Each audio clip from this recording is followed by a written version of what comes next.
Buenos días y muchas gracias por asistir a este necesario acto académico en homenaje a don Diego Muñoz Torrero, que fue rector de esta Universidad de Salamanca, padre del constitucionalismo español, presidente de la Constituyente Gaditana de 1812, en el entorno de la conmemoración del 40 aniversario de la Constitución Española de 1978 y del 8º centenario de la Universidad de Salamanca. Quiero saludar y agradecer muy especialmente la presencia del excelentísimo señor don Guillermo Fernández Vara, presidente de la Junta de Extremadura y de la Academia Europea Iberoamericana de Yuste, en este acto. Muchísimas gracias, presidente, por esta presencia que demuestra un compromiso con la mejor historia de Extremadura, también de la Universidad de Salamanca y de nuestro país. Saludar también y agradecer igualmente que se desplace desde Valladolid al excelentísimo señor don Fernando Rey Martínez, consejero de Educación de la Junta de Castilla y León y catedrático de Derecho Constitucional, buen conocedor de la figura de don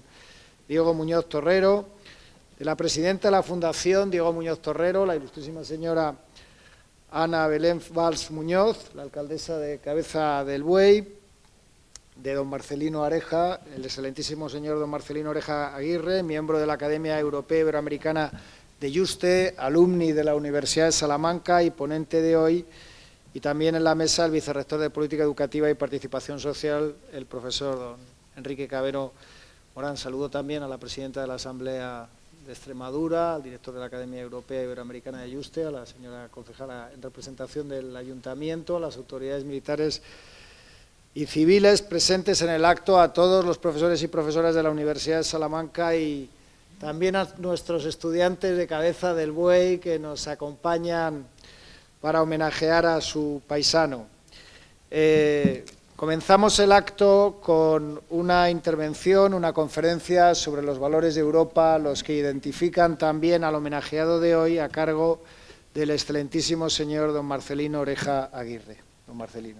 Magnífico señor rector de la Universidad de Salamanca, excelentísimo señor presidente de la Junta de Extremadura y de la Academia Europea Iberoamericana de Yuste, excelentísima señora alcaldesa de Cabeza del Buey, señor consejero de Educación de la Junta de Castilla y León, señoras y señores, queridos estudiantes.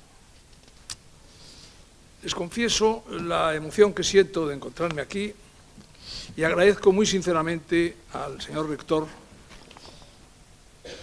por haberme invitado a participar en este acto tan entrañable. Quiero decirles, sobre todo dirigiéndome a los estudiantes, que yo lo fui hace ya algunos años. Terminé mi carrera en el año 55, imagínense.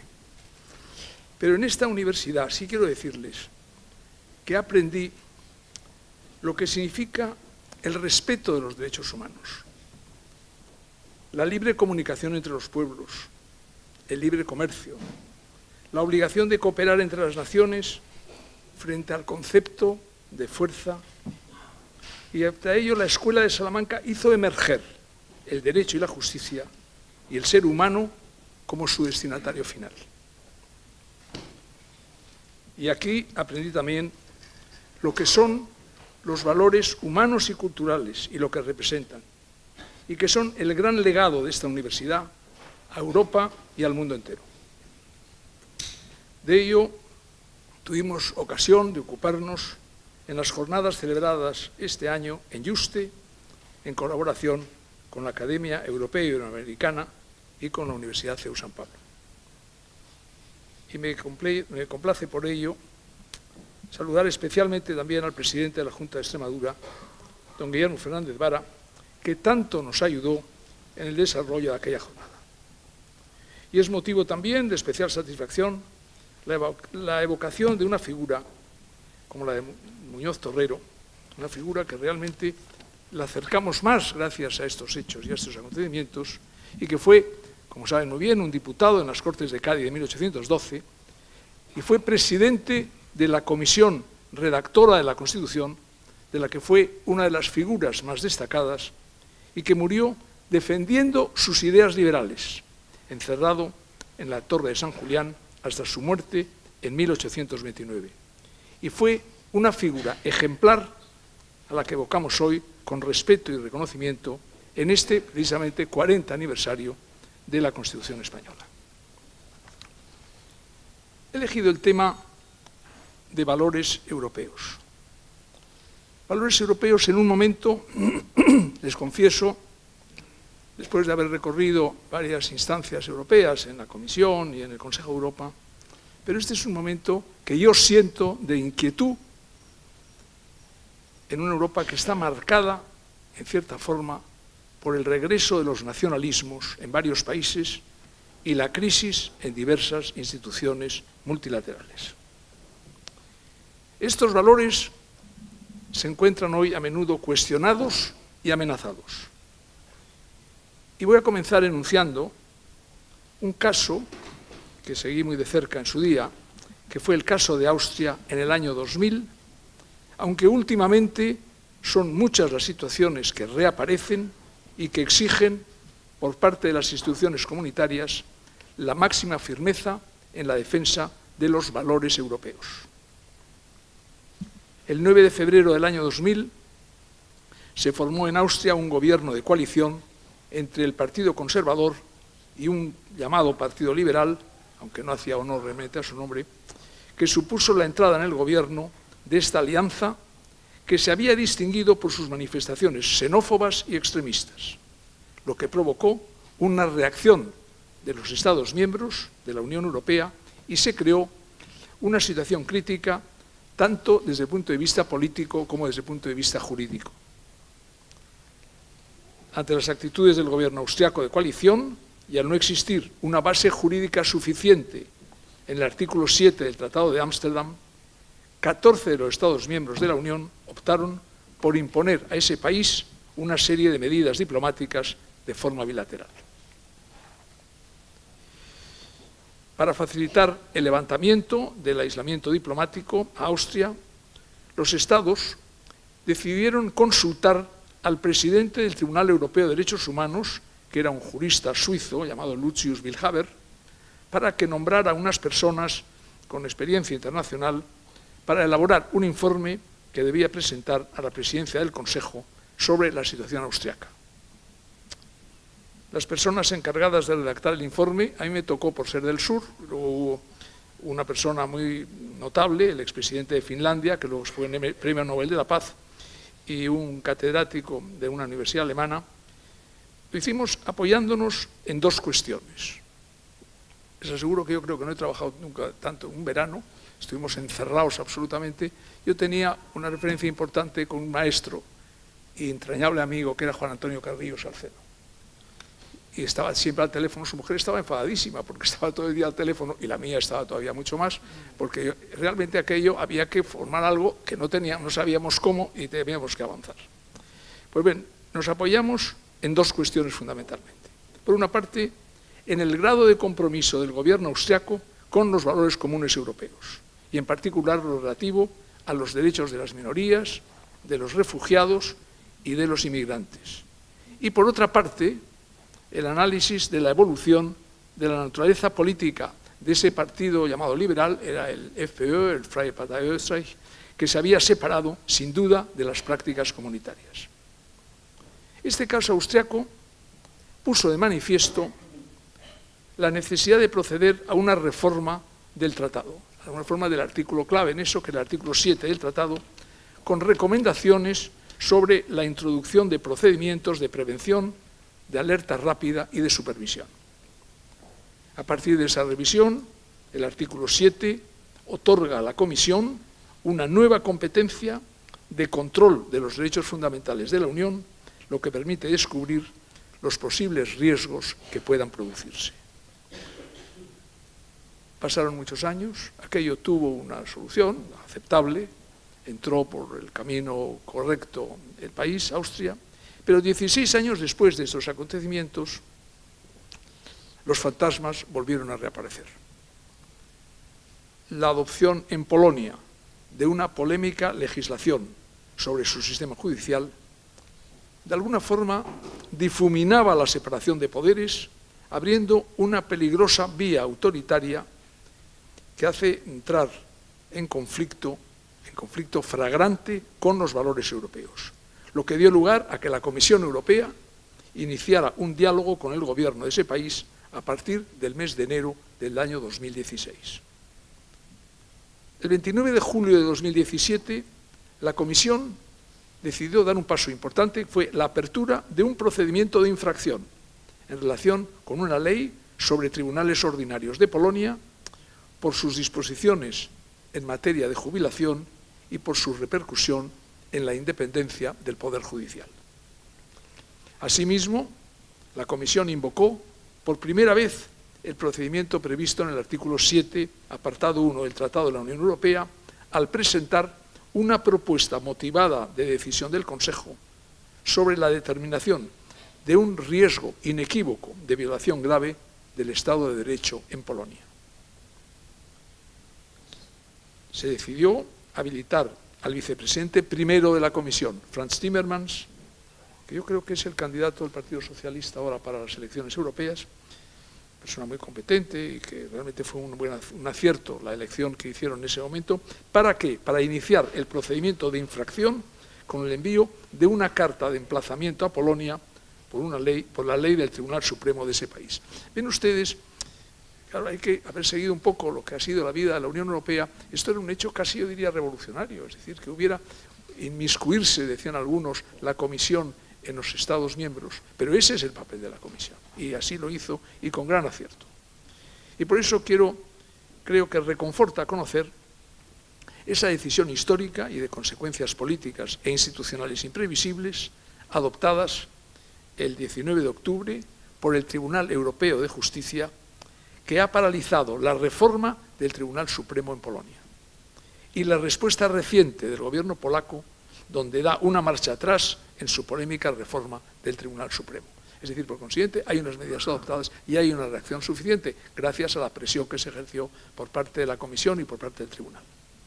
¿Qué quiere decir esto? Esto quiere decir que por primera vez la justicia europea, a petición de la Comisión, bloqueó de manera provisional en un país de la Unión una reforma de tanto calado como era el diseño de su Corte Suprema. El auto del Tribunal Europeo, dictado por la vicepresidenta, por cierto, Rosario Silva de la Puerta, una española, ordenó a Polonia a suspender la aplicación de la norma, a mantener en sus puestos a los jueces afectados y renunciar a cualquier nuevo nombramiento. Debemos destacar también lo que está sucediendo en otro país, en Rumanía, en donde el Ejecutivo socialdemócrata no ha pasado el examen de la Comisión de Venecia, que como saben es un órgano consultivo en materia constitucional del Consejo de Europa, que ha expresado su preocupación por los cambios realizados en el Código Penal y en la Ley de Enjuiciamiento Criminal. Rumanía está sometida desde su ingreso en la Unión Europea en el 2007 al mecanismo de cooperación y comunicación, que debe comprobar, entre otros asuntos, cómo avanza en materia judicial.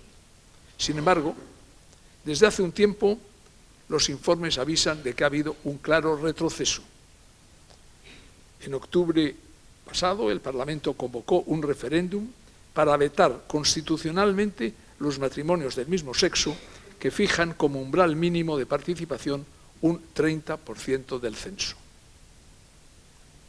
Otro caso conflictivo es la situación en Hungría. Desde que el presidente Orbán volvió al poder en el año 2010, yo debo confesar, y la impresión que tengo es que se ha minado la independencia judicial, además de la independencia de otros órganos como la Agencia de Protección de Datos y el propio Banco Central Nacional. Y se ha recortado la libertad de prensa, así como la de otras instituciones críticas con el gobierno. Por ejemplo, se ha perseguido por ese motivo a la Universidad Central Europea. Igualmente, se ha promovido un euroescepticismo. Se han adoptado acciones xenófobas contra la inmigración. Se han incumplido las obligaciones europeas. Se ha intentado burlar el control del Tribunal de Justicia. Y se ha promovido abiertamente una democracia bien poco liberal, con graves ataques al Estado de Derecho y a la separación de poderes. Y frente a estos gravísimos hechos, podemos preguntarnos, ¿cuál ha sido la reacción europea hasta el momento? Algunos la consideran limitada e insuficiente. Ha consistido fundamentalmente en las llamadas de atención y recomendaciones, como he dicho, de la Comisión, y también la apertura de procedimientos de infracción.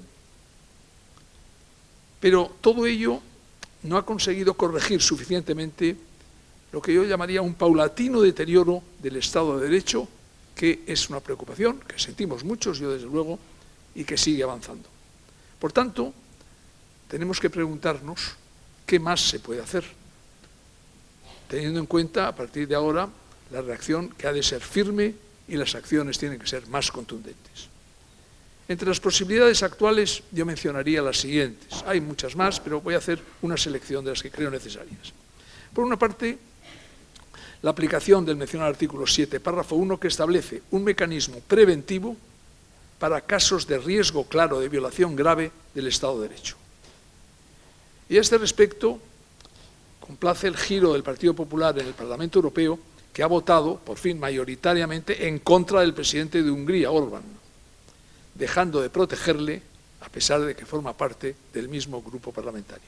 Quienes hemos estado en política un rato sabemos que esto no suele ser fácil, pero yo me alegro que se haya hecho así.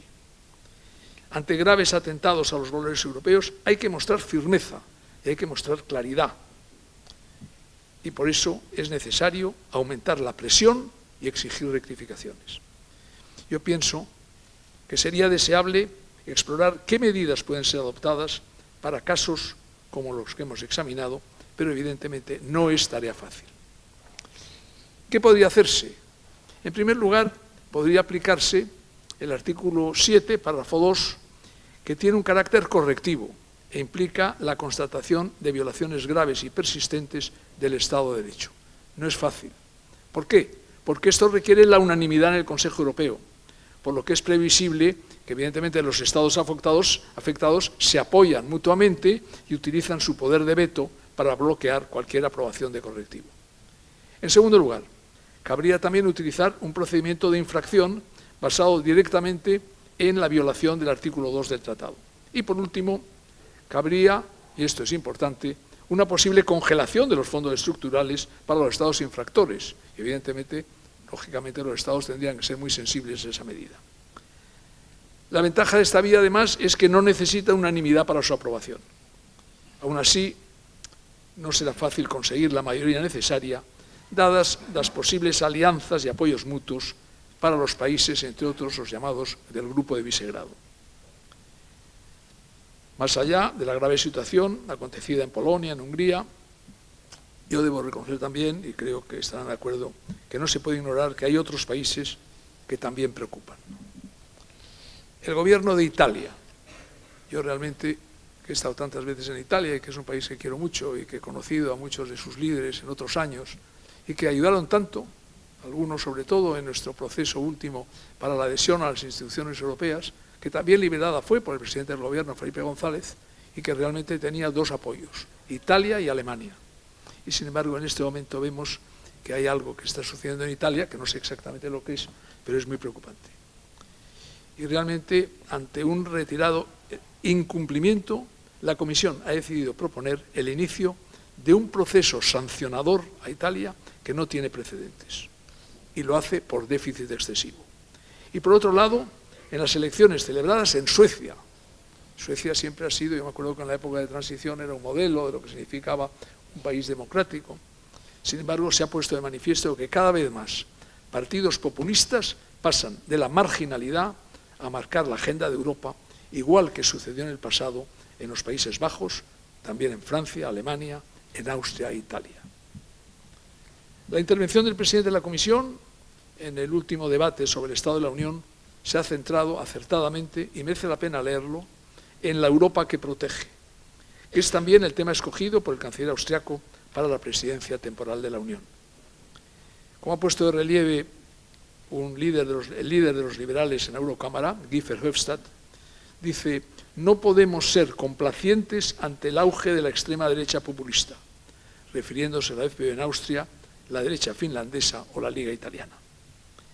El Frente Nacional francés ha llegado al 34% y el partido correspondiente a Alemania, el AfD, Alternative für Deutschland, puede ser la fuerza principal en zonas del este del país.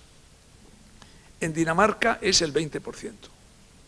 Víctor Orbán roza el 50% en Hungría y en Italia ha alcanzado el gobierno.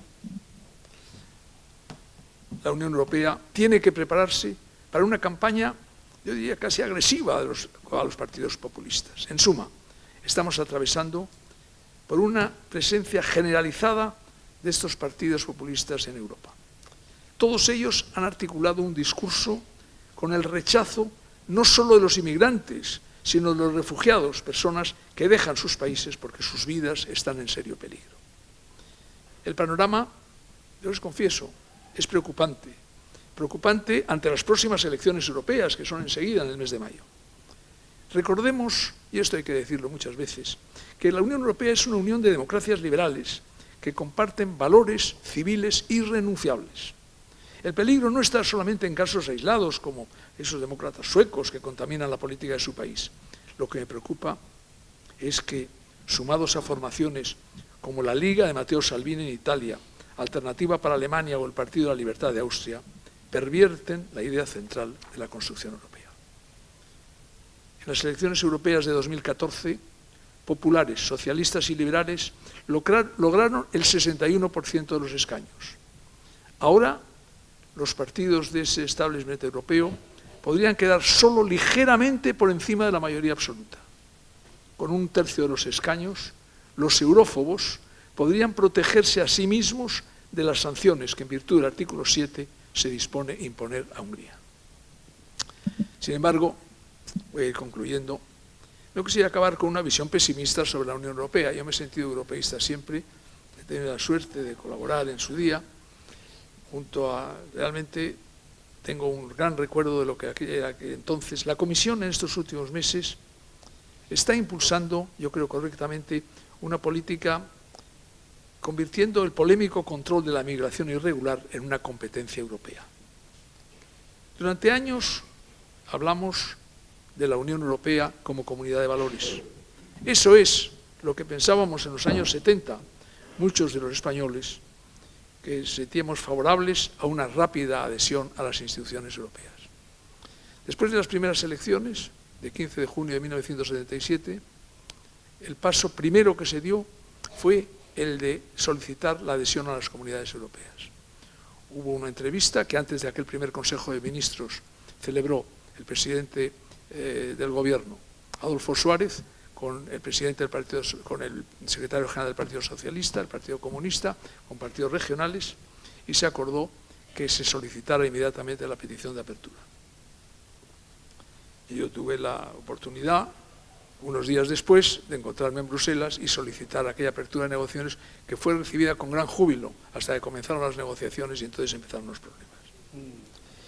Bien, yo creo que debemos esperar en este momento una actitud exigente por parte de las instituciones comunitarias y de los Estados miembros. Porque, y termino ya, solo los valores salvarán la síntesis europea. Los valores que crearon Europa y los valores que la mantendrán en tierra firme. Europa, enraizada en los valores, continuará aportando a la especie humana su sabiduría y su espiritualidad.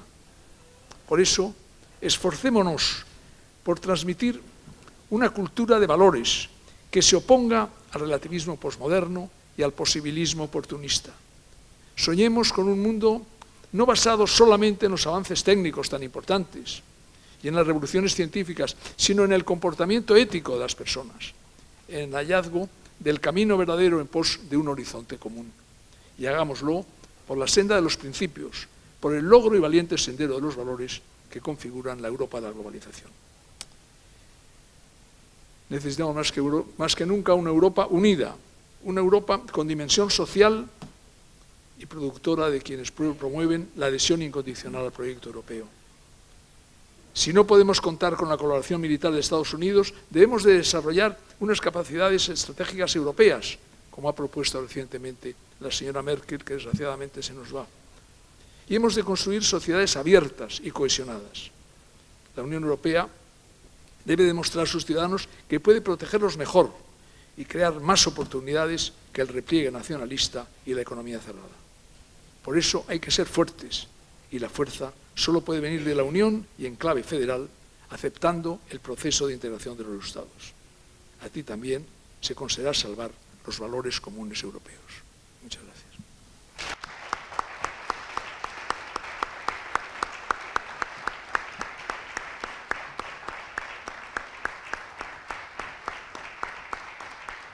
Muchas gracias a don Marcelino Oreja-Aguirre por su lúcida, tan oportuna, necesaria e imprescindible aportación en estos días, en este momento precisamente. A continuación tiene la palabra la presidenta de la Fundación Muñoz Torrero y alcaldesa del municipio de Cabeza del Buey, don Ana Valls Muñoz, alcaldesa. Bueno, señor presidente de la Junta de Extremadura. Señor presidente de la Junta de Extremadura, señor consejero de Educación de la Junta de Castilla y León, rector de la Universidad de Salamanca, querido Marcelino y mi querido Enrique Cabero, vicerrector de la universidad, resto de autoridades, profesores y alumnos y alumnas extremeños, señores y señoras, buenos días a todos los que os habéis acercado hasta esta Universidad de Salamanca para celebrar este acto. Para mí es un honor poder estar hoy en este emblemático entorno que conforma el edificio histórico de la Universidad de Salamanca, por cuyas clases pasó nuestro más ilustre paisano, don Diego Muñoz Torrero, allá por el año 1771. Realizó aquí sus estudios desde los 11 años, llegando a ser catedrático de filosofía. Por todos los que estáis aquí es sabido que fue nombrado rector de esta universidad, cuando tan solo tenía 26 años, hasta que la Guerra de la Independencia y las Cortes convocadas en Cádiz se cruzaron en su vida. Un 23 de julio de 1810 fue elegido diputado a Cortes por la provincia de Extremadura y el 24 de septiembre prestaba juramento en la Real Isla de León. Fue aquel día cuando tomó la palabra el diputado por Extremadura, nuestro don Diego, en materia de señalada importancia, según leemos en las actas del diario de sesiones, para sentenciar que en las Cortes Generales y Extraordinarias reside la soberanía, que convenía dividir los tres poderes, legislativo, ejecutivo y judicial, reservándose en las Cortes el poder legislativo en toda su extensión. Surgió en aquel momento una nación soberana e indivisible, constituida por hombres libres e iguales en derecho, cuyo carácter esencial era el de ser ciudadanos, con independencia de su posición social, su riqueza o el lugar de donde procediera. Sin duda fue una declaración revolucionaria en aquella época. Los representantes de la nación serían ahora los diputados y las Cortes, formada por ellos, residía la soberanía. Sin consentimiento expreso de las Cortes de la nación, no habría monarca ni sucesión al trono y además se debía proceder a la separación de poderes. En un cuarto de hora, según nos dice Benito Pérez Galdós, Muñoz Torrero había lanzado a la faz de la nación el programa del nuevo gobierno y la esencia de las nuevas ideas. Cuando la última palabra expiró en sus labios y se sentó, recibiendo las felicitaciones y los aplausos de las tribunas, el siglo XVIII había concluido. En el diario de sesiones se recogen 227 intervenciones de nuestro don Diego Muñoz Torrero. Fue suyo el borrador de lo que se denominarán principios generales en la Constitución de 1812, y entre ellos el artículo 1 y 2, que definen el concepto de nación española. La nación es la reunión de todos los españoles de ambos hemisferios en un territorio libre e independiente, que no es ni puede ser patrimonio de ninguna familia ni persona. Muñoz Torrero también dedicó esfuerzos a la defensa de los ciudadanos, con ideas también revolucionarias para la fecha. Defendió que la nación estaba obligada a proteger y conservar todos los derechos para sus integrantes: igualdad legal, derecho a la libertad civil, a la seguridad, a la propiedad. En una España en la que los jornaleros trabajaban enfermos, hastiados y sin descanso a órdenes de privilegiados, la Constitución de 1812, en su artículo 13, promulgaba que el objeto del Gobierno es la felicidad de la nación, puesto que el fin de toda sociedad política no es otro que el bienestar de los individuos que la componen. Muñoz Torrero, un sacerdote liberal cuando eso era revolucionario, levantó su voz para pedir la abolición de la Inquisición, la libertad de imprenta y la separación de poderes. Quiso una Constitución frente al poder absoluto del monarca, soñó con un pueblo soberano y libre y pagó con su vida esos sueños. Murió en Lisboa, donde fue encarcelado en la Torre de San Julián de la Barra, a orillas del Tajo. Fue atrozmente torturado. hacinado en una celda subterránea que se inundaba con la subida de la marea, sometido a trabajo forzado, vejado con saña hasta su muerte por orden de un rey tirano al que defendió. Hoy celebramos el 40 aniversario de la Constitución de 1978, sancionada por Su Majestad el Rey el 27 de diciembre de ese año, una sesión presidida curiosamente por otro extremeño, Hernández Gil. Hoy celebramos este aniversario de nuestra Carta Magna en torno a la figura de don Diego, como reconocimiento a la importancia que hoy tienen aquellas ideas por las que dio su vida, en el mismo lugar, esta Universidad de Salamanca, donde se impregnó de las ideas liberales que marcarían su vida y su muerte, donde hoy reclamamos el reconocimiento a su figura, pero ante todo la puesta en valor de una Constitución, la de 1978, que ha garantizado durante 40 años el progreso y la libertad en nuestro país y la convivencia pacífica después de años no tan propicios. Nuestro trabajo desde la Fundación Muñoz Torrero, que presido, será investigar su vida, su obra, pero lo que aún es más importante, su legado histórico en boga hasta nuestros días, para lo que contamos con el apoyo de las universidades de Extremadura y Salamanca, la Asamblea de Extremadura y diversas instituciones y personalidades. No hay mejor forma de entender el presente que conociendo el pasado. Nuestro paso por este acto en la Universidad de Salamanca quedará reflejado con la entrega de una réplica de la bandera que don Diego Muñoz Torrero regaló a las milicias del pueblo de Cabeza del Buey, un cuerpo de ciudadanos voluntarios que tenían el propósito de mantener el orden público y defender el régimen constitucional. Una bandera escondida y protegida durante el régimen absolutista por Isidora Mora, monja de clausura del convento de las Concepcionistas de la localidad capusbovense, quien arriesgó su vida por conservarla y que entregó a las Cortes en la sesión del 10 de junio de 1837 y hoy se conserva en la tercera ampliación del Palacio del Congreso de los Diputados junto al busto de aquel hombre que levantó y defendió la bandera de la soberanía nacional. Para todos los capusbovenses, nombrar la figura de este clérigo sencillo y apacible, de ánimo sereno, talento claro, continente humilde y simpático, según lo describía el propio Pérez Galdós, es hacer referencia a nuestro orgullo más profundo. Su figura forma parte de nuestro día a día desde los primeros años de nuestra vida, el colegio y el instituto que llevan su nombre, cuyos alumnos están hoy aquí presentes en esta sala. La placa en la fachada de su casa, que todavía se conserva, su busto en la Plaza de la Constitución, el convento de las Concepcionistas, donde vivió Isidora Mora, donde se custodió la bandera, esa bandera cuya réplica también está en el Ayuntamiento de Cabeza del Buey.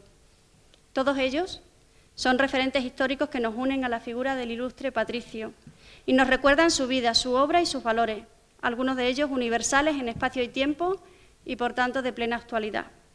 Es nuestro deber defender los sueños por los que murió Muñoz Torrero y trabajar por su reconocimiento fuera de las fronteras extremeñas. Así lo haremos. Muchas gracias.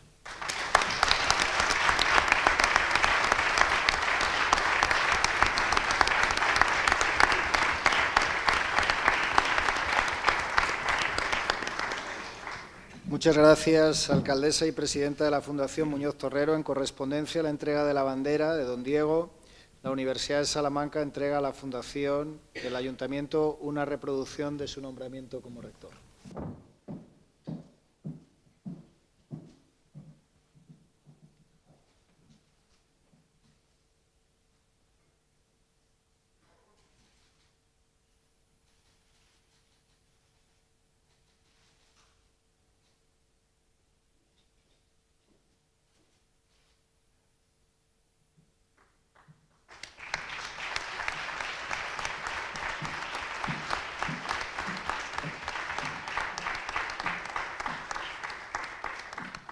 A continuación tiene la palabra el excelentísimo señor don Fernando Rey Martínez, consejero de Educación de la Junta de Castilla y León y catedrático de Derecho Constitucional.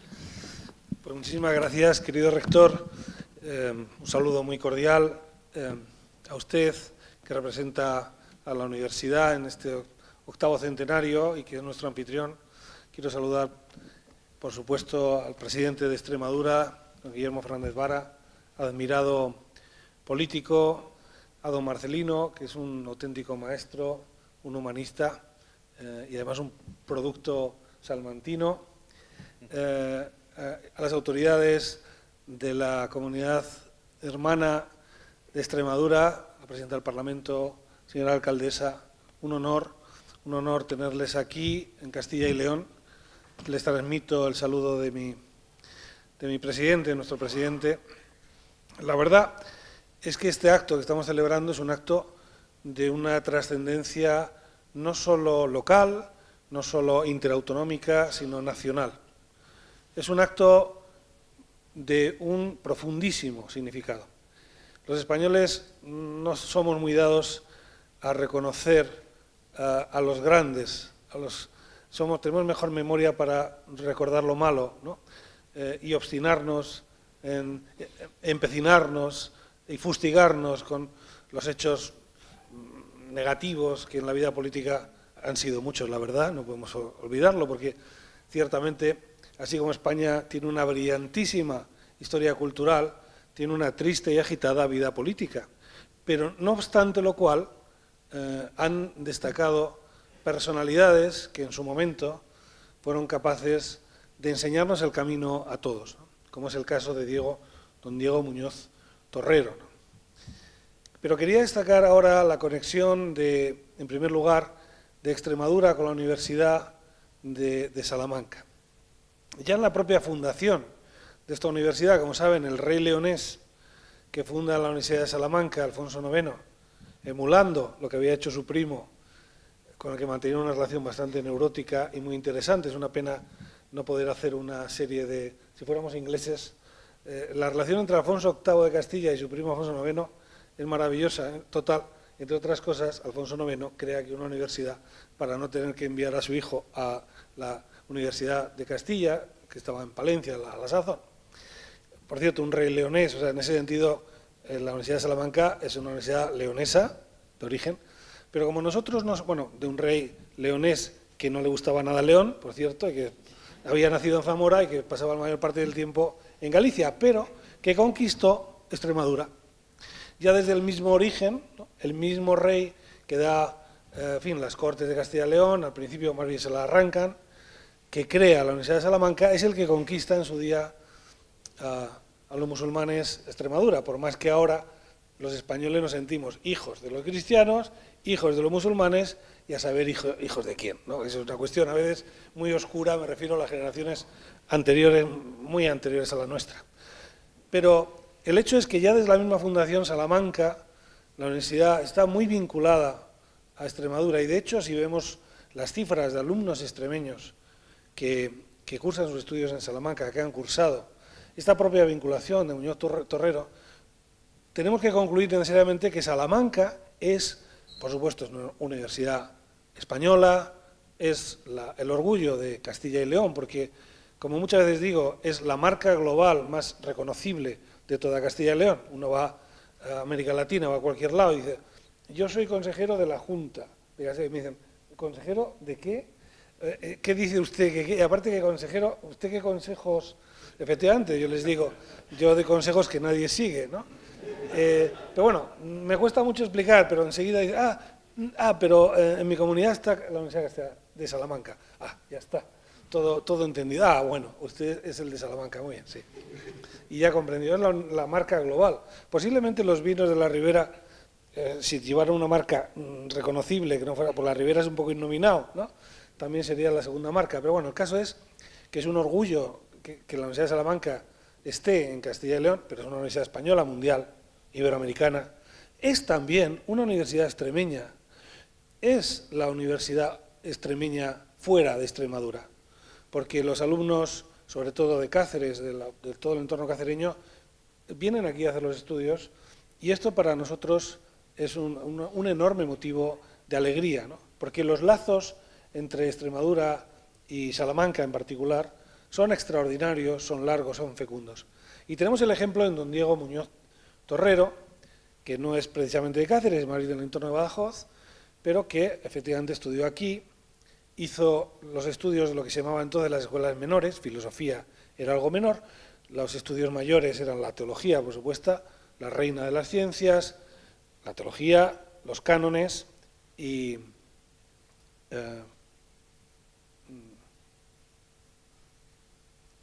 esto.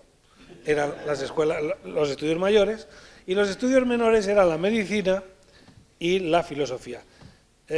Don Diego es catedrático de filosofía mientras completa sus estudios de teología. Él, efectivamente, como se ha dicho, como rector de la Universidad de Salamanca, fue rector en un momento muy determinado, porque aquí había, en esta universidad, había un conciliábulo de gente muy notable, protagonistas de la apertura que va a vivir España con motivo de las Cortes del 12. Como lo ha estado Salamanca también en la Constitución de 1978, si se fijan, Salamanca ha estado en la vanguardia del pensamiento, ha sido un laboratorio de ideas.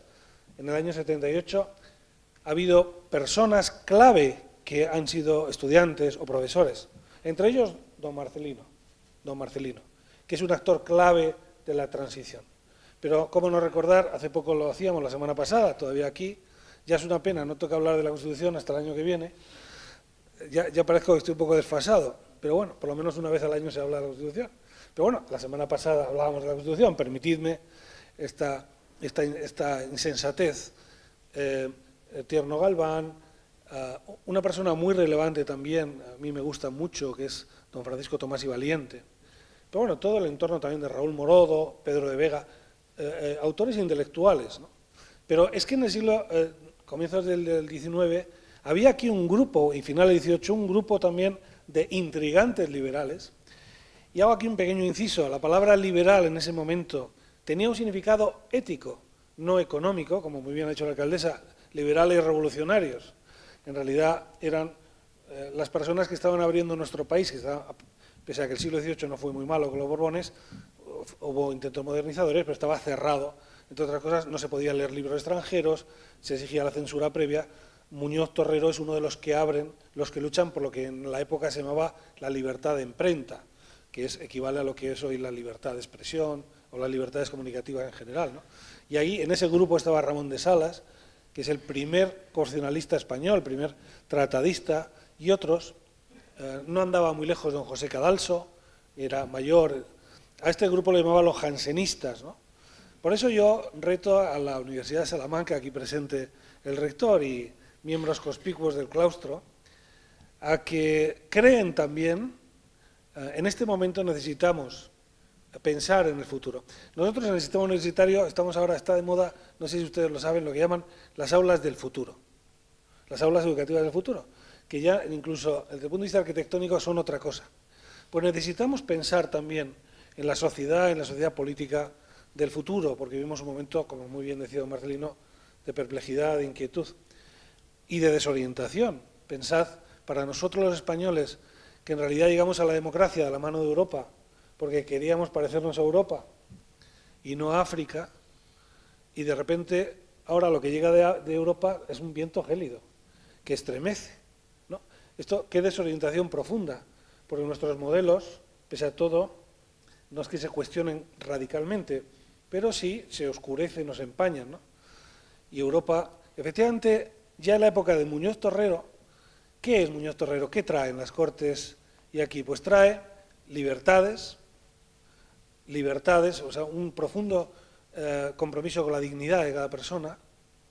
Por supuesto, la idea de libertad se ha ido ensanchando, tiene un concepto más bulímico en la actualidad, por fortuna, ¿no? Incluye la igualdad, ¿no? Pero esto es Europa, el modelo social europeo. Europa, ¿qué es? 15% de la población mundial, 25% de su riqueza y 50% del gasto social, del gasto en derechos sociales. Eso es la cohesión, eso es Europa o no será, ¿no? Claro, en la época de Muñoz Torrero, lo que hace Muñoz Torrero como rector es intentar abrir, tiene 26 años, porque en esa época, y no quiero sugerir ideas, pero se elegía rector a un estudiante, él ya no era estudiante, no se podía elegir rector a un miembro de un colegio mayor, y él era miembro de un colegio mayor, y no se podía elegir rector a un catedrático, y él ya era catedrático. O sea, que en realidad se saltaron todas las normas, el claustro que lo eligió, porque estaba el grupo de los jansenistas intrigando, conspirando, qué bien, cuántas conspiraciones benevolentes estas necesitamos, y le consiguieron elegir. Y él intentó mover, la Universidad de Salamanca del periodo era muy rígida, siglo XVIII, muy cerrada, muy movilista, intentó que los estudios menores se equipararan con los mayores. mejoró la biblioteca, intentó crear algo botánico, porque lo que estaba de moda en ese periodo, claro, eran las ciencias empíricas, que aquí estábamos cerrados. En España todo lo científico como cuesta, ¿no? Todavía ahora. O sea, en definitiva, para mí, Muñoz Torrero tiene interés porque intenta abrir Salamanca, España, a Europa y porque intenta ensanchar la idea de libertades, que es el mismo mensaje del periodo constituyente del 78, en el fondo, ¿no? Por eso tiene tantísima actualidad. Alguien ha dicho, a mí este personaje me interesa sobremanera porque otro gran extremeño, en este caso contemporáneo, alguien ha dicho, el octavo constituyente, se llama Francisco Rubio Llorente, ha fallecido, y es mi maestro. Me he emocionado un poco leyendo una conferencia que él dio sobre Muñoz Torrero, titulada Diego Muñoz Torrero, un liberal trágico, ¿no? Y verdaderamente es un grande comentando a otro grande, porque Rubio estaba en la famosa foto de Gredos, es el que aparece por allí, letrado mayor, luego fue clave en la creación del Tribunal Constitucional. O sea, el constitucionalismo español le debe mucho a él, para que ya no podrá corresponderle el pueblo español porque ha fallecido, ¿no? Sí, a su memoria. Y como muy bien decía mi maestro, Muñoz Torrero está a la altura de Jefferson o de Adams en Estados Unidos. Sin embargo, los españoles, como antes decía, solemos ser parcos en el reconocimiento de la gente, mucho más si está viva, pero incluso esta ya hace ya mucho tiempo fallecido, ¿no? Pero en todo caso, este es un acto central, muy importante. Ojalá ese valor, los valores europeos, los valores de apertura a lo mejor de nosotros mismos, porque ahora vemos que también nosotros mismos albergamos una dualidad inquietante, y de ensanchamiento de las libertades.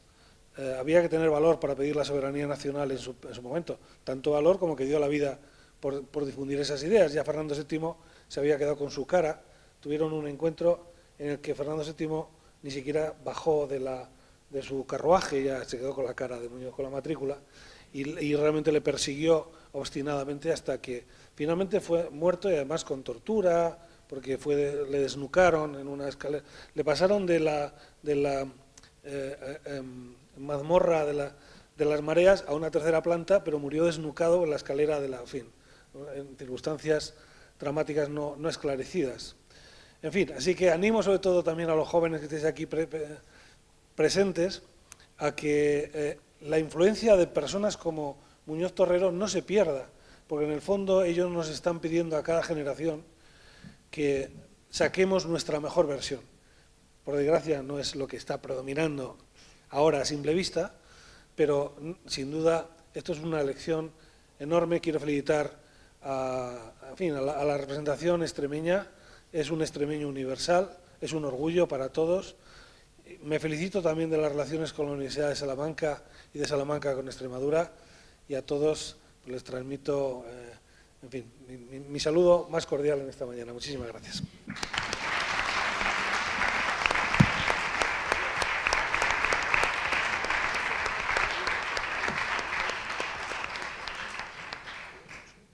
Muchas gracias al excelentísimo señor Fernando Rey Martínez, consejero de Educación de la Junta de Castilla y León. Tiene la palabra a continuación el excelentísimo señor Guillermo Fernández Vara, presidente de la Junta de Extremadura.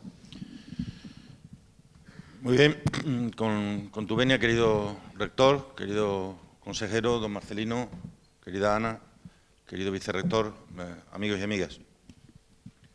Empezar por refrendar las palabras del consejero. Efectivamente, Extremadura no tuvo universidad hasta los años 70, pero ya tenía universidad antes de los años 70, y esa universidad era la Universidad de Salamanca, también la Universidad de Sevilla, que permitió además que cuando llega la autonomía hubiera un grupo de gente preparada en una reunión con altísimas, en una región en aquellos momentos con altísimas tasas de analfabetismo funcional o material, pero que hubiera una generación preparada para poderse hacer cargo en aquellos momentos pues de nuestro propio destino, en forma de autogobierno, en forma de autonomía, en todo lo que representaba a los poderes políticos y sociales, ¿no?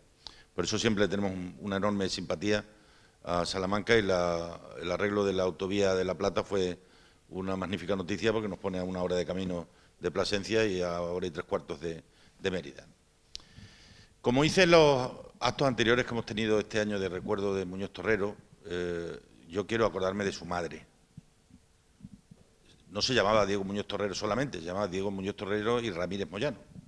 Es decir, tenía madre. Y digo esto porque no sé qué ha pasado en la historia con las madres, pero han desaparecido siempre del mapa.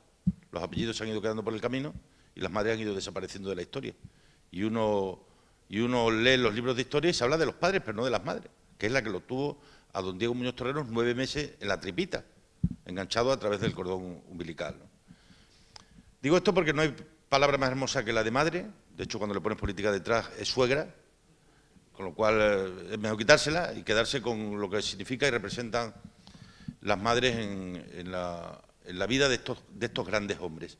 Porque para que un hombre como él fuera a la universidad con 11 o 12 años, fuera catedrático con 23 y rector con 26, algo habría hecho la madre para que no desaparecieran sus apellidos luego a lo largo de la historia.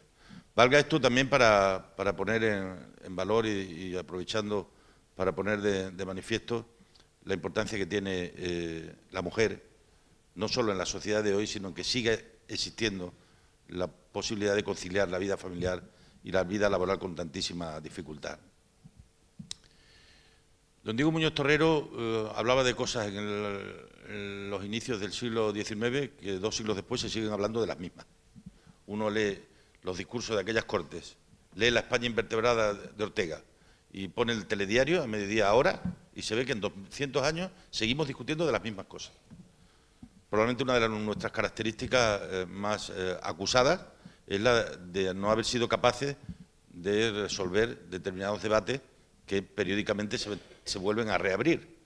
Y se vuelven a reabrir porque no hemos sido capaces de cerrarlo suficientemente, ¿no? Me han encantado las palabras de don Marcelino. Creo que vivimos en unos momentos muy complicados. Yo, como médico, creo que es que en parte se debe a que estamos poniendo tratamientos sin haber hecho los diagnósticos.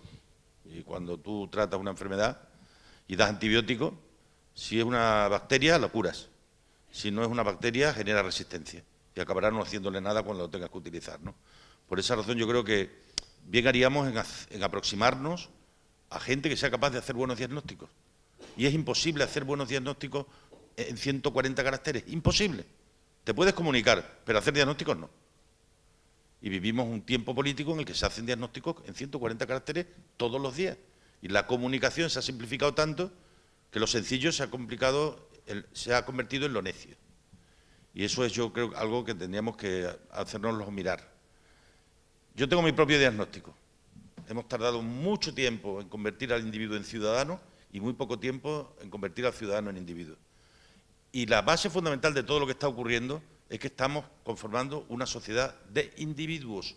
Individuo significa individual, uno. Ciudadano significa colectivo, muchos.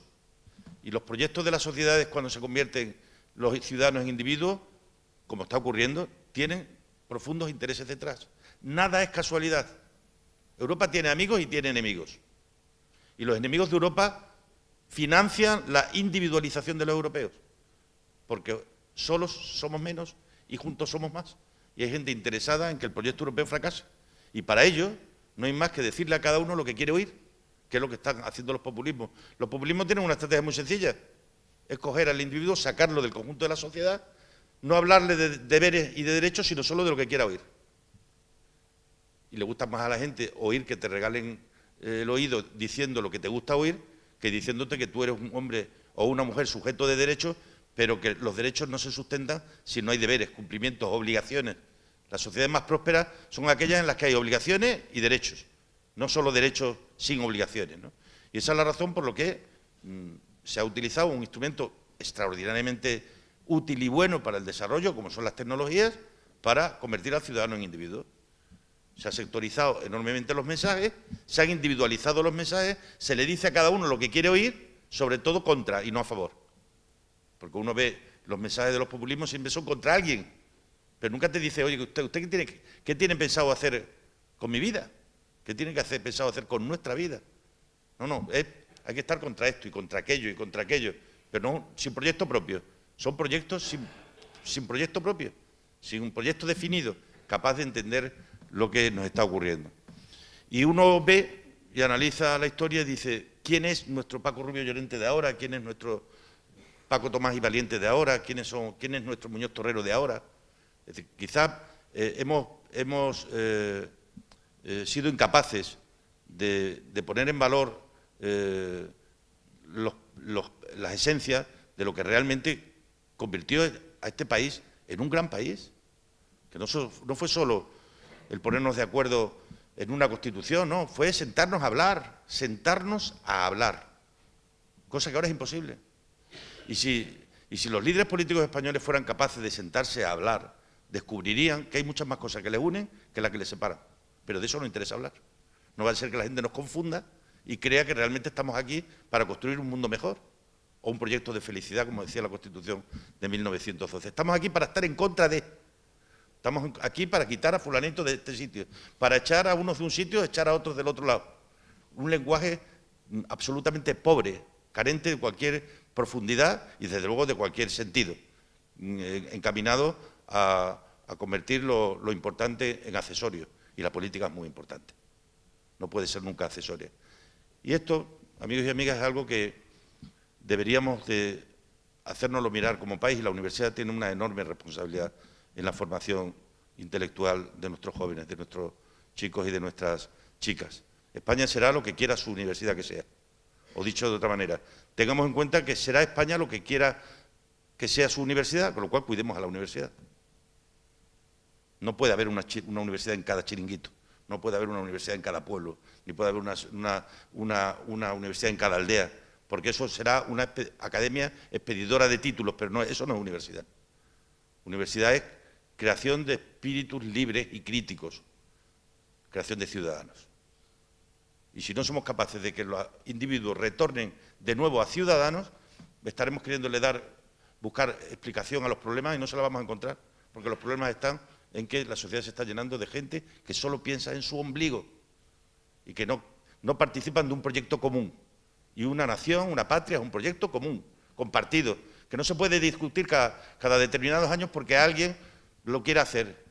Y hay que actuar, por eso digo, con la firmeza intelectual, no de estar en posesión de la verdad, sino de servir a un proyecto común e indivisible que se llama España, y que lo tenemos que defender el conjunto de los españoles y el conjunto de las españolas, sin diagnósticos equivocados. ¿Y sabéis qué se hace en los hospitales cuando algún médico tiene dudas? Se llaman sesiones clínicas. Se juntan unos cuantos médicos y hablan del problema del paciente. Y uno da su opinión y el otro da su opinión. Pues creo que podríamos hacer esto, creo que podríamos hacer aquello. No, aquí dejamos que el paciente se muera, con tal de no hablar. Y esa es la realidad que nos toca vivir. Por eso yo apelo constantemente al diálogo y a los acuerdos. Me unen mucho más, aunque sean de distintos partidos, con gente que sea capaz de defender conmigo una idea de país, un proyecto de país, que cualquier otra cosa. Nada nos pertenece, España no nos pertenece a los políticos, les pertenece a la ciudadanía. Nosotros somos administradores del espacio público compartido y deberíamos hacerlo con responsabilidad, con la responsabilidad de saber que España será lo que esta generación quiera que sea. Cada generación tiene su patria, la que quiere tener, y eso es lo que está ahora mismo en juego, y bien haríamos en leer lo que decía don Diego Muñoz Torrero para encontrar allí las esencias y los síntomas y los signos que nos permitan hacer hoy un buen diagnóstico. Nada más, muchas gracias.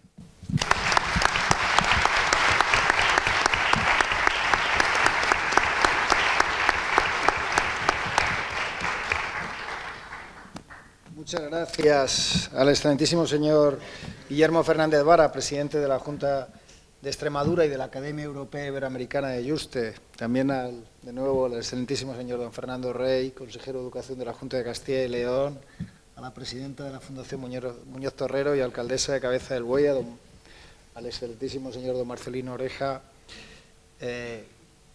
al director de la Fundación, a la presidenta de la Asamblea de Extremadura, a las autoridades que nos acompañan, a los exrectores de las universidades de Salamanca y Extremadura, que también demuestran la secuencia, el testigo entre generaciones, y a los profesores y profesoras y a los estudiantes de Cabeza del Buey que se han desplazado hasta aquí, a esta antigua universidad, a esta casa de estudios, para homenajear a nuestro admirado profesor extremeño. Homenajeamos a una persona, al fin, también a quienes le dieron la vida, a su madre, a su padre, a quienes le acompañaron, esos profesores del estudio que fueron tan destacados en aquel tiempo. Todos ellos, pero en particular Muñoz Torrero, contribuyeron a que hoy seamos libres. Esta es la gran aportación de Muñoz Torrero. La libertad, citaba en Cabeza del Buey ese párrafo, que es casi un lugar común del Quijote sobre la libertad, no voy a repetirme, pero basta con decir que propuso el fin de la Inquisición y de la tortura, nada menos, de un país donde se torturaba y la Inquisición procesaba, como procesó a Fray Luis, cuyas notas sobre aquella experiencia son memorables, y abogó por la libertad de imprenta, la posibilidad de comunicarse, como lo hizo también Francisco de Vitoria, defendiendo el derecho a la comunicación entre las gentes y construyendo así la raíz de los derechos humanos. Permitió una sociedad, y me dirijo ahora a vosotras y vosotros, los estudiantes que habéis venido hasta aquí, como la que hoy disfrutáis, la que disfrutamos, en la que me voy a repetir en la cita de Cabeza del Buey, pero con un texto distinto. Una extraordinaria extremeña puede escribir y cantar letras maravillosas, y no me resisto a hacerlo porque tenía la voluntad de citar a Bebe en el edificio histórico, por primera vez. Hoy voy a ser la mujer que te dé la gana de ser. Hoy te vas a querer como nadie te ha sabido querer. Hoy vas a mirar para adelante, que para atrás ya te dolió bastante. Una mujer valiente, una mujer sonriente. Bueno, esto se puede escribir en España y se puede cantar y se pueden decir muchas otras cosas gracias a que hay libertad de expresión, a que las mujeres tienen sus libertades, como por supuesto debe ser, y porque celebramos tener un marco constitucional, en su día el del 12 y hoy el del 78, protegido por Europa y posibilitado por Europa, por nuestra integración en esos valores de Europa, que es trabajo, obligación, deber de todas y todos reivindicar cada día. Cuando alguien los ponga en duda, acordémonos de lo que nos ofrecen. También necesitamos, después de esta cita Bebe, porque el edificio histórico de la Universidad de Salamanca no tiene telarañas, o intentamos que no las tenga, tiene que estar abierto a los pensamientos y a las sensibilidades. Decía que necesitamos que las distintas generaciones y las ideologías convivan y se comprendan, nos comprendamos unas a otras. Es cierto que debemos proteger la Constitución española de 1978, así lo afirmábamos la semana pasada en el Paraninfo, pero también debemos entender que hay personas jóvenes que quieren incorporar, como la teoría constitucional desde los padres de la norteamericana defiende, su propia impronta en el marco de convivencia. Así que la reforma constitucional es necesaria, imprescindible, y las nuevas generaciones tienen perfecto derecho a requerir la incorporación de sus propios valores y sus sentimientos en el texto que preside la convivencia de todos. Todos y todas hemos de esforzarnos por comprender el punto de vista del otro. Esto lo necesitamos y se han citado muchos momentos de nuestra historia. Yo quiero recordar un trabajo reciente de otro universitario, catedrático de la Universidad de Extremadura, Enrique Moradiellos, en su Historia mínima de la Guerra Civil, reconocida hace poco tiempo, en el que se pone de manifiesto la incomprensión y la desconsideración que dio lugar al más terrible conflicto incivil de nuestra historia reciente, en el que se enfrentaron no dos, como tópicamente y erróneamente se suele simplificar, sino tres Españas: la fascista, la comunista y la liberal. Porque no hay dos, sino tres Españas. Y es hora de empezar a hablar de la España que no cree en los extremismos, que nunca tomó un partido definitivo por ninguna de las dos opciones que se enfrentaron hasta la muerte, No hay dos Españas, hay personas que tienen formas de pensar que evolucionan y varían a lo largo del tiempo y que pueden comprender y se esfuerzan por entender el punto de vista de unos y otros, ese eclecticismo que a veces pensamos que tenemos que hacernos mirar, ¿no? Porque no es este un país para la moderación ni para los puntos medios. Y Muñoz Torrero era un liberal, no se le puede ascribir a ninguna de las posiciones extremas, sino al mejor pensamiento y la mejor tradición liberal. Como Unamuno, además, fue un gran rector, se ha recordado aquí, concilió las facultades de medicina, entonces entre los estudios menores y las clásicas de teología y derecho, fue un gran rector, apostó por la biblioteca. Hay que vincularlo a los constructores de la democracia en el estudio salmantino. Quiero recordar a otros, como en los primeros años del siglo XX, uno de sus herederos, Enrique Martín Jara, también olvidado, catedrático de Derecho Político, que en plena dictadura de Primo de Rivera publicó un libro, hoy olvidado, titulado El Rey y el Pueblo, en el que se atrevía, gracias a la libertad de imprenta, a escribir lo siguiente. La dictadura española ha suspendido su Constitución, ha mermado y desconocido los derechos individuales, todas las garantías jurídicas del hombre y de la comunidad han sido violadas.